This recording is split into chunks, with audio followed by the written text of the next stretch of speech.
Voyage to Lilliput. Adapted from Gulliver's Travels by Jonathan Swift.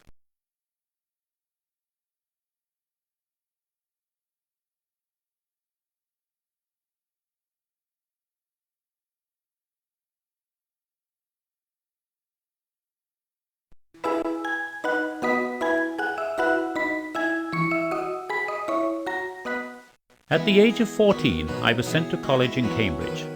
After 3 years, I was apprenticed to an eminent London surgeon, Mr. James Bates, because my father could not continue to pay for my education. During the years which followed, I studied navigation, mathematics, and the use of medicines, all subjects useful to one who intended some day to travel. For a dozen years, I practiced my skill as a surgeon in my native England and on board sailing ships, making several long voyages. My leisure hours were spent reading the best authors, ancient and modern. When abroad, I liked to observe the manners of people and learn their languages. In time, I accepted an offer from Captain Pritchard, master of the Antelope, who was making a voyage to the South Sea. We set sail on May the 4th, 1699, and for the first 6 months had calm seas. Upon reaching 30 degrees south of the equator on the 5th of November, the beginning of summer in those parts, we were overtaken suddenly by a violent storm. A seaman spied a rock close to the ship, but it was too late. The wind was so strong that we were driven directly upon it, splitting the ship apart. With 5 other crewmen, I was able to lower a lifeboat and get clear of the ship and the rock. We rowed until our strength was completely spent, and then trusted ourselves to the mercy of the waves. But the seas were not kind. Soon another burst of wind upset our boat, and I found myself swimming alone in the great ocean, pushed forward by wind and tide. When able to struggle no longer and resigned to death by drowning, I found myself by some miracle at a depth where I could touch bottom. The storm was beginning to calm. I rested before pushing onward toward a distant shore. Reaching an island, I wandered another half-mile, but found no signs of human life. Eventually I lay down in the short, soft grass and slept sounder than ever before in my life. It was just daylight when I awakened. Attempting to get up, I discovered that I was on my back with my arms and legs strongly fastened to the ground. Slender cords stretched across my body, and my long, thick hair was also fastened to the ground so that I could not move my head. I heard confused sounds around me and soon felt something alive moving up my left leg, across my body, and almost up to my chin. Looking downward as much as I could, I was amazed to see a human creature not 6 inches high with a bow and arrow in his hands and a quiver on his back. At least 40 more of the same kind followed the first. I let out such a loud roar that they all ran back in fright, some leaping from my sides. But soon they were back. One walked right up to my face, lifted his hands, and cried out in a shrill voice, "Hey, Canard, Dago!" Struggling to get loose, I was able to break the cords that held my left arm to the ground. With a violent and painful pull, I loosened some of the strings which held down my hair, so that I could turn my head just a little. The tiny creatures ran off a second time, and in a moment I felt the sting of more than 100 little arrows pricking my left side like so many needles. Groaning with pain, I tried again to get loose, but they shot another volley of arrows larger than the first. Some tried to stick me in the sides with their spears, but could not pierce my stiff jacket. I decided that the best thing to do was to lie still until night, when I hoped to free myself. Surely their whole army would be no match for my vastly greater size and strength. Once they saw that I was quiet, they shot no more arrows. In fact, they cut some of the strings holding my left side so that I was able to roll somewhat to my right and observe a person standing on a little stage making a speech to me. He appeared to be an official of some importance. 2 younger persons were at his sides to support him, and a young page held his robes. Of course, I understood not one syllable he said. I did not struggle in any way, but put my finger to my mouth to show that I needed food. The official got down from his stage and ordered ladders placed against my sides. 100 of the natives climbed up and walked toward my mouth with baskets of meat, which I ate 2 or 3 to a mouthful, and bread, which I took 3 loaves at a time. Then they slung up a barrel of wine, rolled it toward my hand, and beat out the top. I drank it in an instant, for it held no more than a small cup, but the taste was that of a delicious burgundy. They brought a second barrel, but that was all they had to offer. With shouts of joy and wonder they danced upon my chest. I was tempted to seize 40 or 50 who came within reach of my hand, but did not, considering that the pain which I had felt was probably not the worst they could do. Besides, they had now shown me remarkable generosity and hospitality. I was filled with wonder that these tiny mortals could show such little fear of one who was to them a giant of fantastic size and strength. Another official marched up to my face, held a royal signet before my eyes, and pointed forward with determination.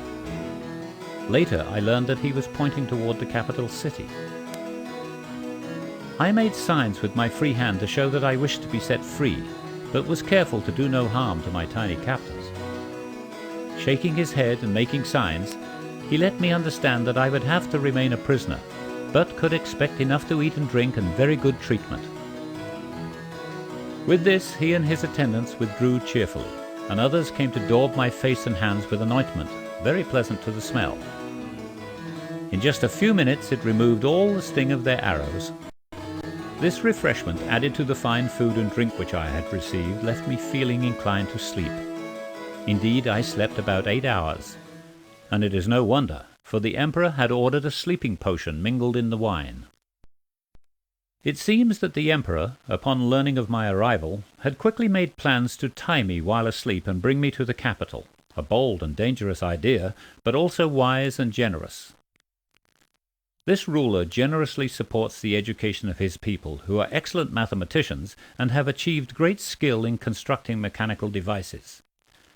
500 carpenters and engineers had been set to work preparing a great platform a few inches above the ground, which could move on 22 wheels. The biggest problem was lifting me onto their vehicle. 80 poles were erected and strong cords fastened by hooks to bandages, which workmen wrapped around my neck, hands, body and legs. 900 of their strongest men labored to draw up these cords by means of pulleys fastened on the poles. In less than 3 hours, I was raised and slung onto their vehicle and tied fast. 1,500 of the emperor's largest horses were required to pull their machine. All this I was later told. A ridiculous accident awakened me. While a carriage was stopped to adjust something, 2 or 3 of the young natives, out of curiosity, climbed upon me and walked up to my face. One of them stuck the end of his spear into my left nostril, which tickled my nose and made me sneeze violently. The long march continued the rest of the day, and at night we rested with 500 guards on each side of me, half with torches and half with bows and arrows.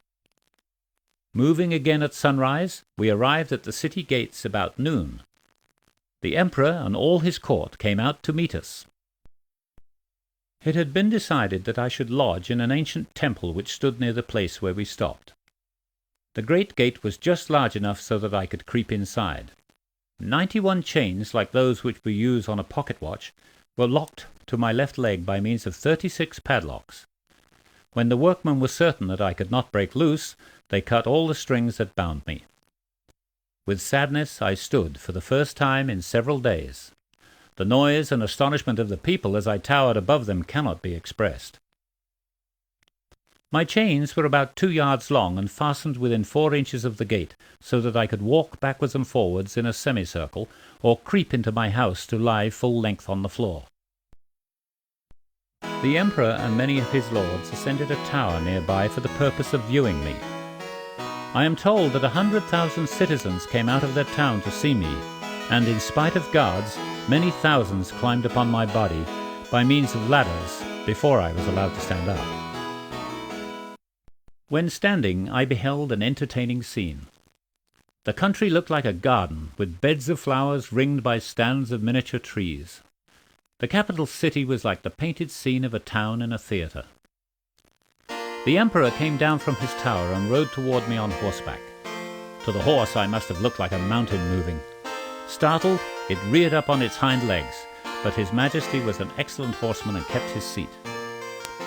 He remained beyond my reach, but ordered his cooks and butlers to give me food and drink, which they pushed toward me in carts. The Emperor is taller by the width of my little finger than any member of his court. His head is held high and his movements are graceful and majestic. In order to see him better, I lay on my side so that my face was at the same level as his. His sword, which he held in his hand to defend himself, was almost 3 inches long, with the handle made of gold and set with diamonds. Many times since I have held him in my hand. The ladies and gentlemen of court were all magnificently clad. The spot on the ground where they stood looked from above like a fine garment embroidered with gold and silver. When the court retired, I was left with a strong guard, as much for my protection as for theirs. The crowd pressed in as closely as they dared, and a small band of troublemakers shot some arrows, one just missing my left eye. The colonel of the guard ordered 6 of the ringleaders seized and delivered into my hand for punishment.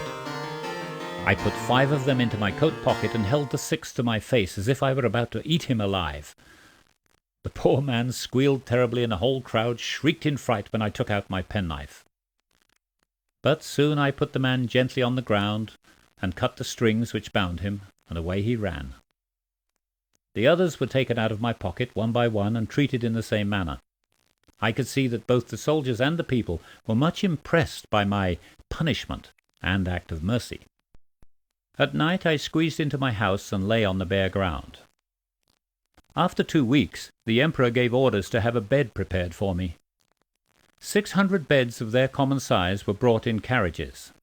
150 of them, sewn together, made up a size big enough for my needs, and they were stacked 4 high for my comfort.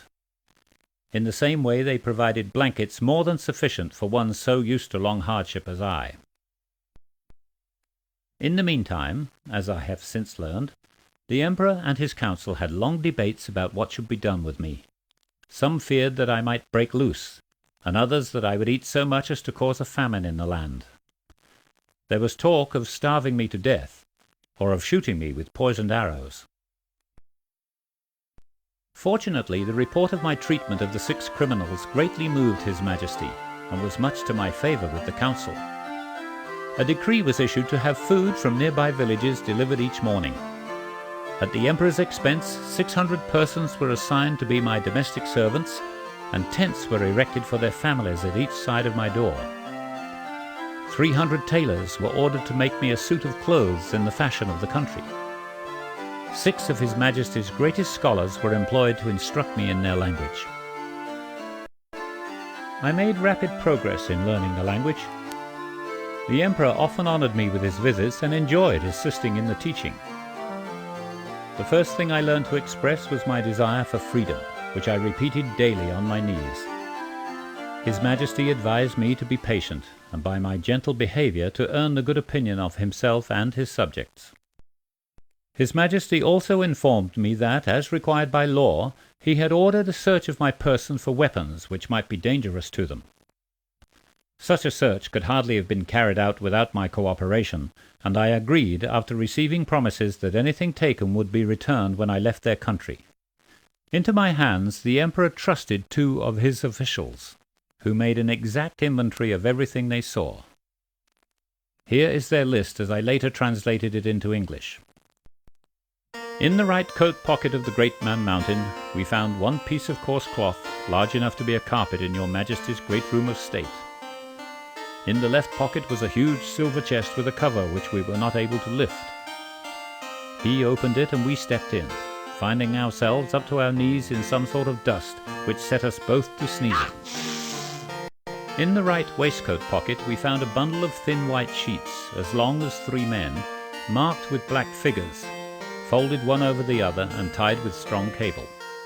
In the left pocket was a device from which extended 20 long poles. We think it likely that the Man Mountain uses this to comb his hair. In the large pocket on the right side of his breeches we saw a hollow pillar of iron about the length of a man, fastened at an angle to a great block of wood. On one side of the pillar, huge pieces of iron stuck out in strange figures. We do not know what to make of this. In the left pocket was another device of the same kind. In the smaller pocket on the right side were several round, flat pieces of metal of different sizes and colors. Some seemed to be of silver, but were so large and heavy that the two of us could hardly lift them. In the left pocket were two black pillars nearly higher than we could reach. Within each was a huge plate of steel. He told us that his practice was to shave his beard with one of these and to cut his meat with the other. We were unable to enter the two slits in the top of his breeches, which are squeezed tight by his belly. These he calls fobs, and from one hung a great silver chain attached to some kind of wonderful machine. It is round and silver on one side, but of some transparent material on the other.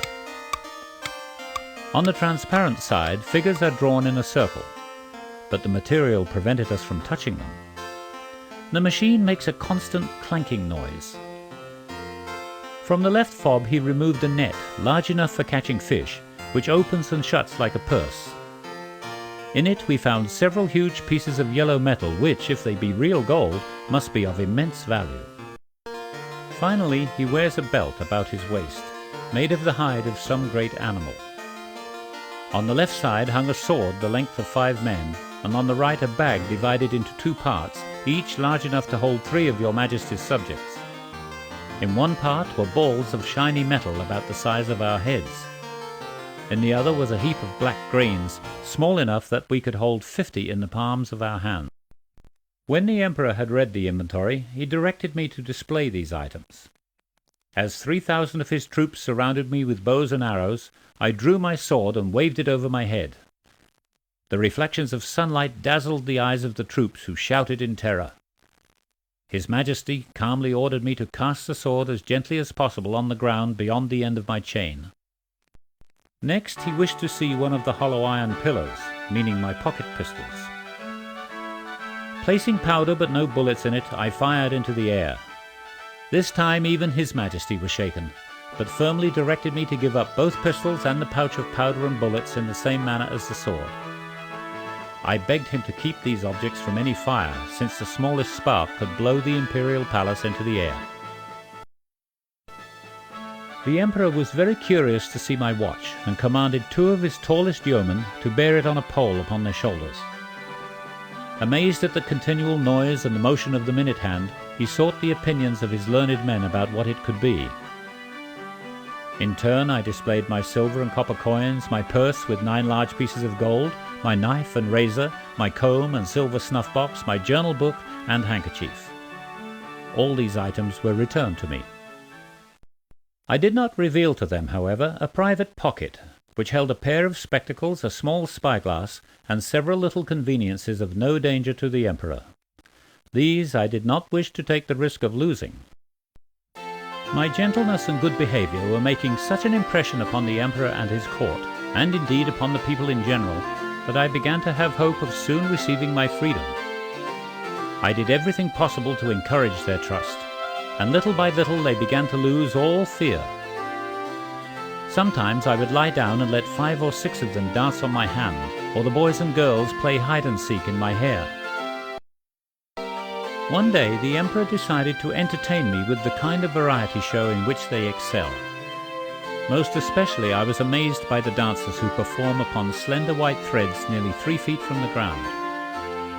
Rope dancers are trained from youth. Those who can jump the highest without falling are rewarded with favors or high office at court.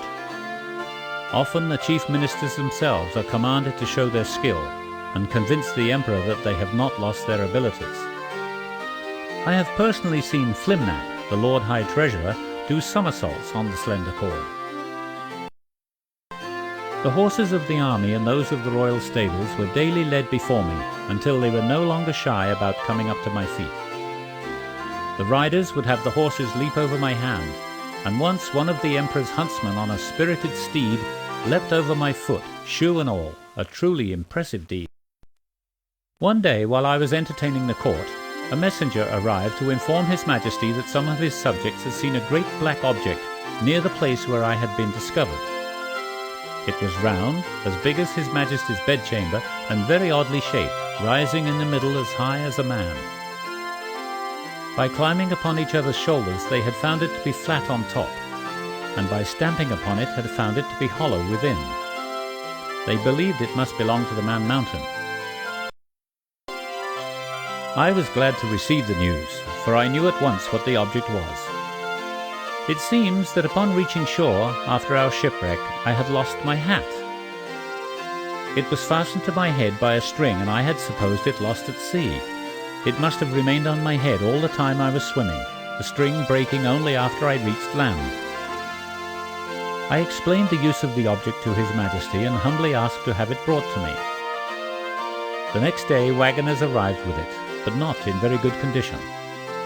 They had bored 2 holes in the brim and fastened hooks in the holes. The hooks were tied by cords to the harnesses of their horses, and thus my hat was dragged along for more than half a mile. 2 days later the Emperor took pleasure in creating a most unusual spectacle. He wished me to stand like a colossus, with my legs as far apart as possible. Then he commanded his generals to have the royal army march under me. More than 4,000 soldiers, 24 abreast on foot or 16 abreast on horseback, paraded between my legs with drums beating, colours flying, and spears advanced. Soon thereafter His Majesty brought up in his council the matter of my many requests for liberty. The only member opposed was Skyresh Bolgoland, Admiral of the realm, a person of sour disposition who, for no cause that I had given him, chose to remain my enemy. He held out for the right to draw up the list of articles and conditions upon which I was to be set free. After these were read to me, I was required to swear to abide by them, first in the manner of my own country, and then in the manner described in their laws. Their method of giving an oath required that I hold my right foot in my left hand and place the middle finger of my right hand on the top of my head, with the thumb on the tip of my right ear. Here is a translation of the document. Golbast Mamaran Mulialigu, most mighty Emperor of Lilliput, delight and terror of the universe, whose kingdom extends 5,000 blustrugs, about 12 miles, to the ends of the earth, King of kings, at whose nod the princes of the earth shake their knees, pleasant as the spring, comfortable as the summer, fruitful as autumn, dreadful as winter, desires that the Man Mountain solemnly swear to the following. First, he shall not depart our kingdom without our permission.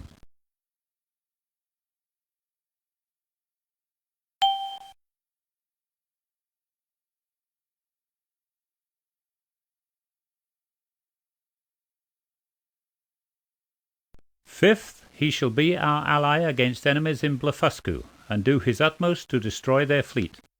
Sixth, he shall from time to time aid and assist our workmen in raising great stones to the top of walls surrounding our royal parks and buildings. Lastly, upon his solemn oath to observe all these articles, the said Man Mountain shall receive a daily allowance of meat and drink equal to the needs of 1,728 of our subjects. I agreed and swore to these articles. Immediately my chains were unlocked and I was set free. The Emperor himself did me the honour of being present at this ceremony, and I showed my allegiance by lying on the ground at his royal feet. The reader may wonder why the last article promised an allowance of food and drink equal to that of 1,728 Lilliputians. I was informed that His Majesty's mathematicians had calculated the height of my body to exceed theirs by 12 times, and concluded that my body could contain at least 1,728 Lilliputians. Therefore, they reasoned, I must require that much more food. This is an example of the wisdom of the Emperor and the cleverness of his people. The wall surrounding the capital city is 2.5 feet high, and nearly a foot wide, with strong towers every 10 feet. The city is an exact square, each side of the wall being 500 feet long. The 2 great streets which divide it into 4 quarters are 5 feet wide. The width of lanes and alleys is from 1 to 1.5 feet. Many buildings are from 3 to 5 stories high. Shops and markets are plentiful. When I visited the city, a proclamation was issued for all the people to remain inside their houses. I stepped over the western gate and walked gently down one of the principal streets, stepping carefully to avoid treading upon any stragglers.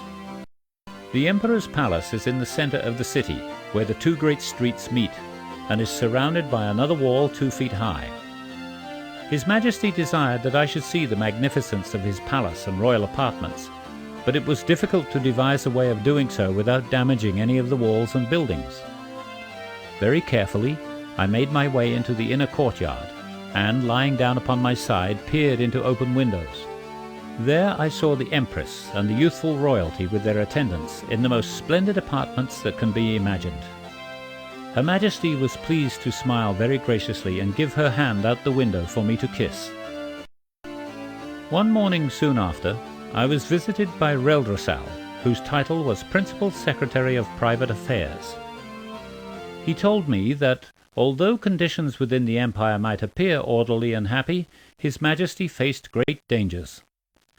For one thing, there were 2 parties within the kingdom who were so angry with one another that they would neither eat nor drink together, and often refused to speak. Members of one party wore high heels on their shoes, and their opponents marked their differences by wearing low heels.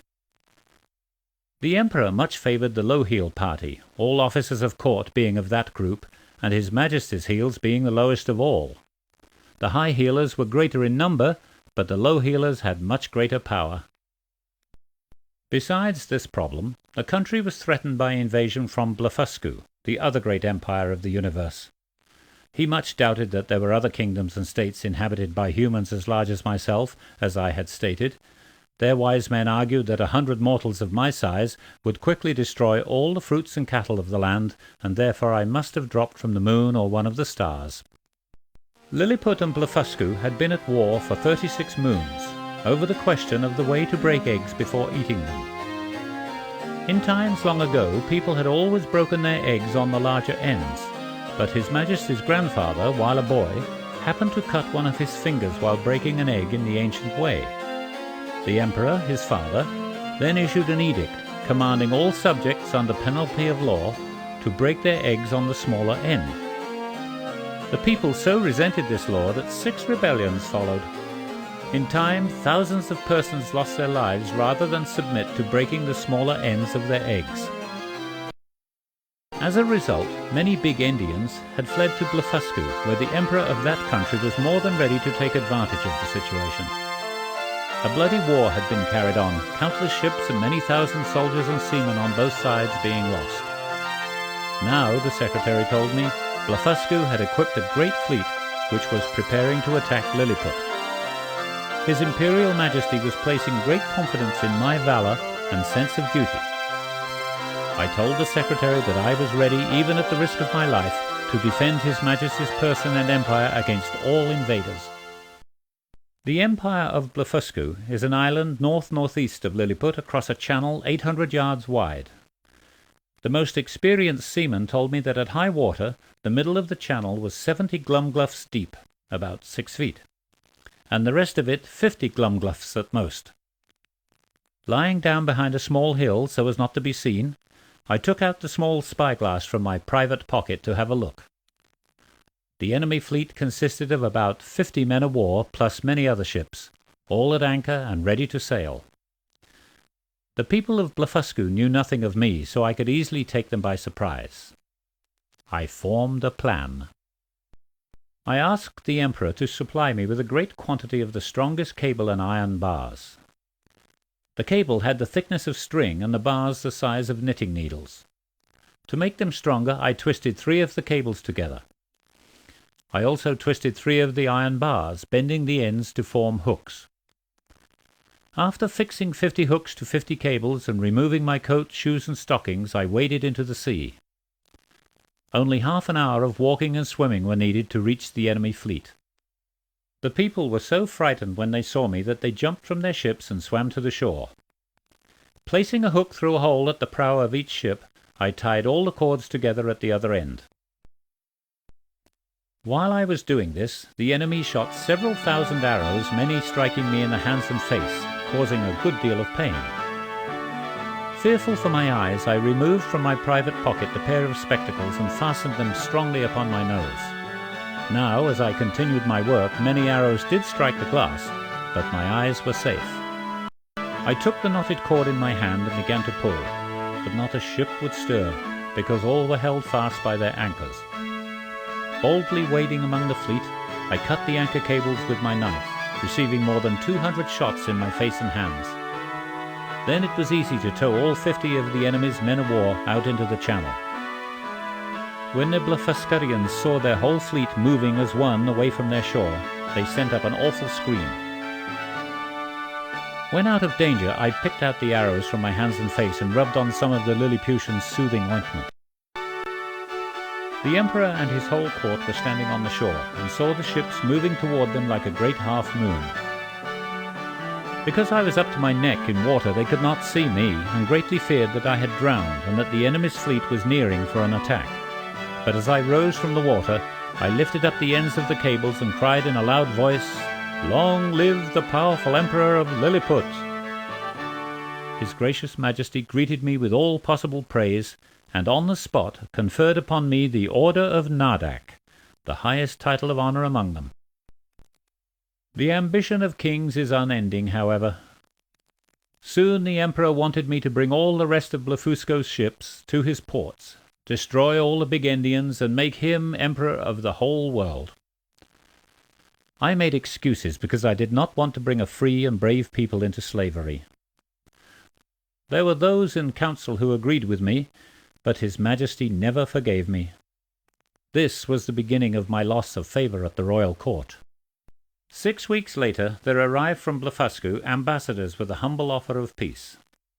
When a treaty had been signed, very favorable to our emperor, their excellencies from Blefuscu paid me a visit.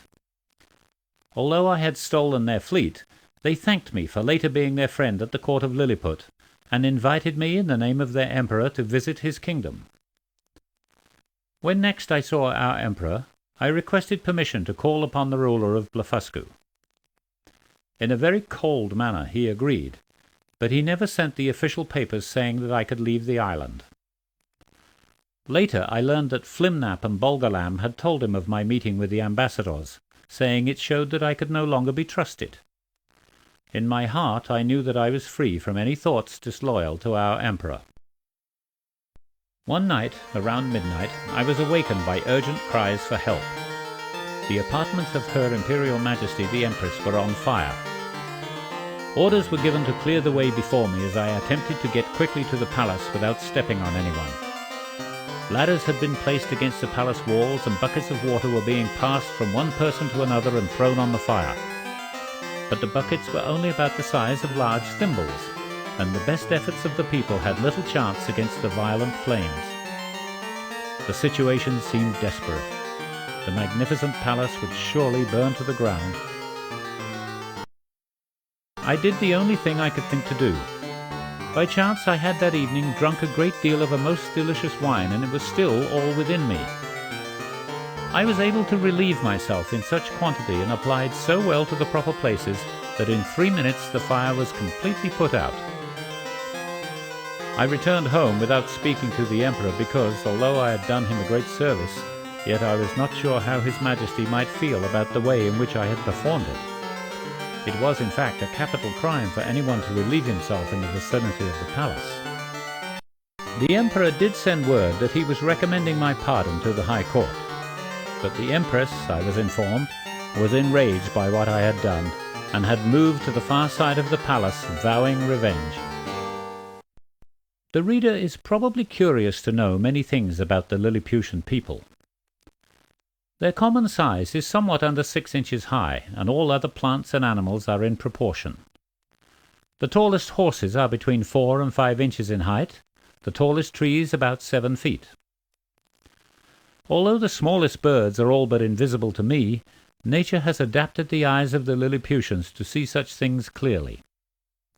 I have watched young girls thread invisible needles with invisible silk.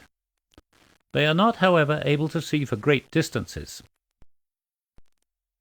In order to live comfortably in this country, I made for myself a table and chair out of the largest trees in the royal forest. 200 seamstresses made my shirts and linen for my bed and table, all of the strongest and coarsest material they could get. With the help of my old shirt placed on the ground for a pattern, they pieced material together and fitted me exactly. 300 tailors made my clothes. As I knelt down, they raised a ladder to my neck and dropped a plumb line from my collar to the floor, thus measuring the length for my coat. My waist and arms I measured myself. The construction of coat and trousers had to be completed in my house, since the largest of theirs would not have been able to hold an entire garment. 300 cooks prepared my meals in convenient little huts built around my house where their families also lived. I would take 20 waiters in my hand and place them on the table, while 100 more worked below, some with dishes of meat and some with barrels of wine slung upon their shoulders. The waiters above cleverly lifted the food to me by means of cords and pulleys in the way by which we draw water from a well. A dish of their meat was a good mouthful, and a barrel of their liquor a reasonable swallow. One day, His Imperial Majesty, along with the Empress and the royal family, came to dinner. I placed their chairs of state upon my table with their guards about them. Also attending was Flimnap, the Lord High Treasurer, with his white staff. I have reason to believe that this occasion gave him the chance to complain to the Emperor that providing me with so much food was seriously depleting the royal treasury. Always a person of sour disposition, Flimnap had nevertheless been quite friendly toward me. Inwardly, however, he had been my secret enemy. The treasurer also became jealous because his wife came from time to my house to visit. Never did her grace come alone, but always in a coach with at least 3 other women. It was my custom on such occasions to take up the coach with 2 of the horses and place them on my table, to which I had fixed a rim 5 inches high in order to prevent accidents. Often I had 4 coaches and horses at once on my table. I would sit in my chair, leaning my face towards them as we passed the afternoon pleasantly in conversation. Flimnap treated his wife badly for some time, but eventually did make up with her. Yet I found my favor at court declining because of his influence with the emperor. I remained popular with the people, however. Fortunately, I had the honor to be a Nardak, while all the kingdom knew that the treasurer himself was only a Clumglum. Because of the status of my birth, I had been a stranger at royal courts until I came to Lilliput.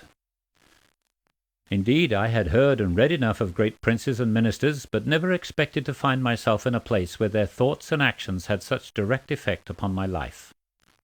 Late one night, a person of noble title at court came secretly to my house. One time, when he had experienced His Majesty's displeasure, I had been very helpful to him. Now he wished to tell me news of high concern to my honor and my life. He informed me that the council had recently been having secret meetings and making decisions about my fate. Skyresh Bolgalam, the Lord High Admiral, had for unknown reasons been my enemy since my arrival. Now it seems he hated me even more because my success against Blefuscu's fleet had dimmed his glory as admiral. He had joined with Flimnap and several other lords of court to prepare charges of treason against me. My visitor presented me with a copy of the charges, which mentioned all of the following and more. I had relieved myself of urine within the bounds of the royal palace. I had refused His Majesty's wish that I destroy all the fleet of Blefuscu, put that country under the rule of our emperor, and put to death all big Indians. I had given aid and comfort to the ambassadors from Blefuscu, knowing that they had recently been open enemies of His Imperial Majesty. I was preparing to make a visit to the court of Blefuscu after receiving only verbal permission from His Majesty, and intended to give aid to another emperor who had recently been at war with Lilliput. The treasurer and admiral insisted, I was told, that I be put to death by setting fire to my house at night, while the general stood by with 20,000 men armed with poisoned arrows. Reldrasal, the principal secretary for private affairs, suggested that, since mercy was the mark of a great ruler, he should simply put out my eyes. He proposed that even without them my strength could be of great use to His Majesty. This made the admiral furious. He argued that my strength could be a great danger to the Empire if my loyalties should turn elsewhere, and that he had good reason to believe I was a big Indian at heart. The treasurer added that putting out my eyes would not solve the problem of the high cost to the royal treasury of feeding me. His lordship informed me that His Majesty believed that some leniency was in order because of the services which I had done him. He was determined not to use capital punishment, seeking some other course. The secretary had the idea of reducing my rations of food, which would reduce the burden upon the royal treasury and, in time, cause me to grow weak and faint. Since the size and weight of my body would be reduced, he stated, only 5,000 or 6,000 of His Majesty's subjects would be needed after my death to cut the flesh from my bones and bury it safely in a distant place. That would leave my skeleton as a monument of admiration for future generations. This is how the whole affair was compromised. It was agreed that the project of starving me by degrees be kept secret, but the sentence of putting out my eyes made official. Still, the admiral, much influenced by the Empress, continued to argue for my death. His lordship, my visitor, told me that in 3 days the secretary would come to my house and read the charges against me. He would inform me of the great leniency of His Majesty and the Council in condemning me only to the loss of my eyes. The Emperor was sure that I would gratefully submit to having 20 of His Majesty's surgeons discharge sharp arrows into my eyes as I lay on the ground. I must confess that, not having been prepared by education or birth for life at court, I was not able to understand how His Majesty's sentence upon me was either lenient or merciful. It seemed to me much more cruel than gentle. As long as I was free, the whole strength of the Empire could hardly subdue me. I might easily pelt the whole capital city to pieces with stones. But although I had decided to resist, I soon rejected such destructive ideas, remembering my oath to the Emperor and his favours to me. Instead, I resolved to leave the island before the 3 days were over. His Majesty had given me permission to visit Blefuscu, even though it was not made official. I sent a letter to the secretary announcing my intention to set out for Blefuscu. Not waiting for an answer, I went to the place where the fleet lay and seized a large man-of-war. Tying a cable to the prow and lifting up the anchors, I put my clothes and a blanket into the vessel. Wading and swimming, I drew the boat behind me until I arrived at the royal port of Blefuscu. The people had been expecting me and quickly provided 2 guides to direct me to the capital city. I held them in my hands until we came within 200 yards of the city gates. The guides announced my arrival. After about an hour, His Majesty, attended by the royal family and great officers of the court, came out to receive me. The Emperor and his retinue alighted from their horses, the Empress and ladies from their coaches, showing no signs of fear. Lying on the ground, I kissed His Majesty's and the Empress's hand. I told His Majesty that I had come, according to my promise, and with the permission of my Emperor, to have the honour of seeing so mighty a ruler and to offer him service. I said nothing of my disgrace in Lilliput, since no official word of it had been given to me, and it would be supposed that I myself knew nothing of it. My reception at the court of Blefuscu was suitable to the generosity of so great an emperor. Unfortunately, they had no house or bed large enough for my needs. I was forced to lie on the ground at night, wrapped only in my blanket. 3 days after my arrival, I was walking near the northeast coast, where I noticed something that looked like an overturned boat drifting upon the sea. Taking off my shoes and wading 200 or 300 yards, I could plainly see that it was a real boat, perhaps lost from a ship during some storm. Returning to the city, I asked His Majesty to lend me 20 of his tallest ships and 3,000 seamen under the command of his vice-admiral. While this fleet sailed around the island, I went back the shortest way to the place where I had seen the boat. The tide had driven it still nearer to shore. When the fleet appeared, I waded until within 100 yards of the boat, after which it was necessary to swim. To the forepart of the boat I fastened cord which I had twisted to a sufficient strength.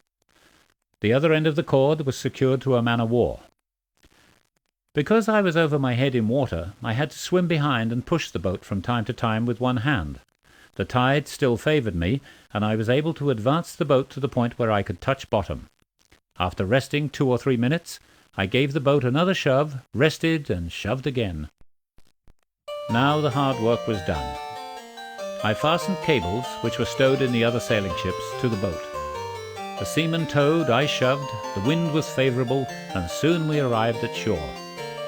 2,000 men with ropes, levers, and other devices assisted until we had towed the boat onto dry land and turned it upright. We found it but little damaged. 10 days of work were needed to make paddles and get my boat to the royal port. A mighty crowd of people appeared upon my arrival, full of wonder at the sight of so huge a vessel. His Majesty kindly granted my request for help in repairing my boat and fitting it for the sea. It was surprising that nothing had been heard from the Emperor of Lilliput. Believing that I had no knowledge of the sentence which had been passed against me, His Majesty and the council thought that I would soon return. But when they became concerned about my long absence, an official was dispatched with a copy of the charges against me. He was instructed to tell the Emperor of Blefuscu how generous his master had been in punishing me only with the loss of my eyes, and that if I did not return at once, I would be declared a traitor. He added that in order to maintain the peace between the two empires, I should be sent back to Lilliput bound hand and foot. The Emperor of Blefuscu, however, took 3 days to consult with his ministers before making polite excuses.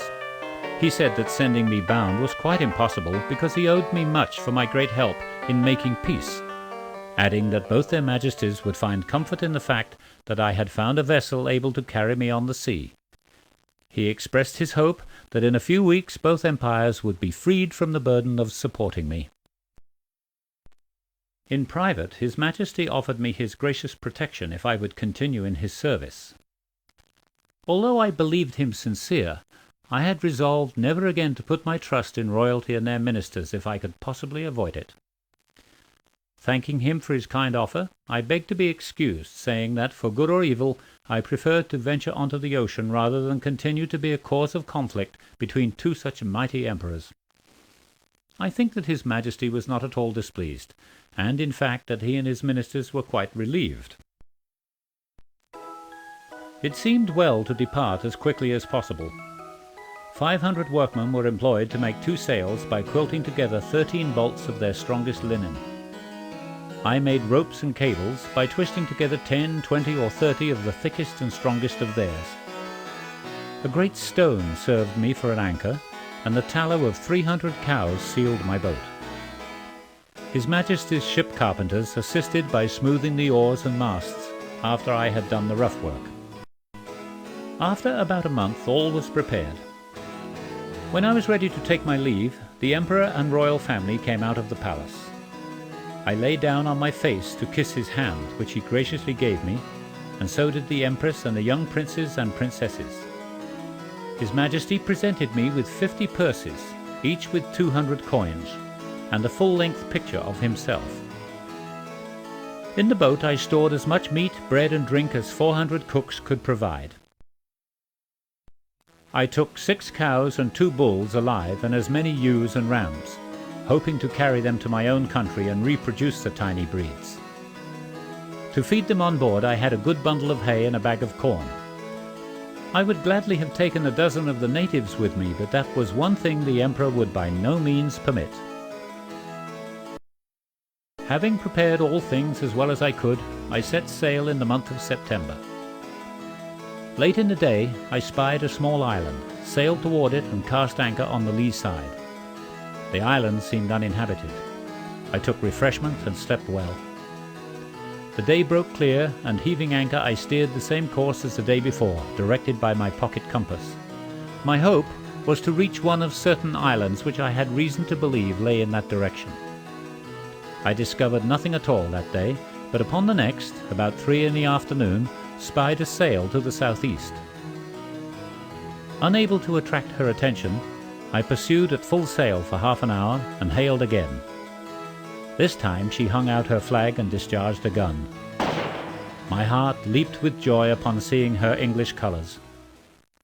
It is impossible to express my happiness at the thought of once more seeing my beloved country. I put my cows and sheep into my coat pockets and got on board with my little cargo. About 50 men were on board the ship, which was under the command of Mr. John Biddle, a very civil man and excellent sailor.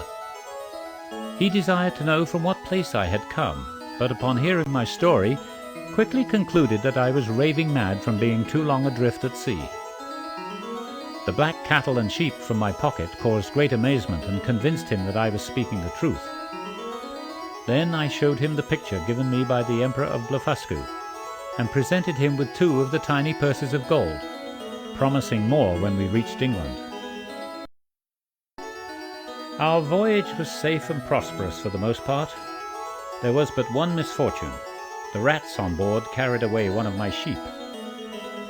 We arrived in England on the 13th of April, 1702. The cattle were set to grazing on a bowling green where the fine grass fed them well. I was able to make a profit by showing them to persons of wealth, and eventually sold them for a considerable sum. Recently I have learned that the breed has continued to increase in numbers, which I hope proves well for the manufacture of fine woolens. But by this time my desire to see far countries and learn the ways of their peoples had become impossible to resist. Soon I began to long for the sea and boarded the Adventure, a merchant ship bound for Surat. But that is another story.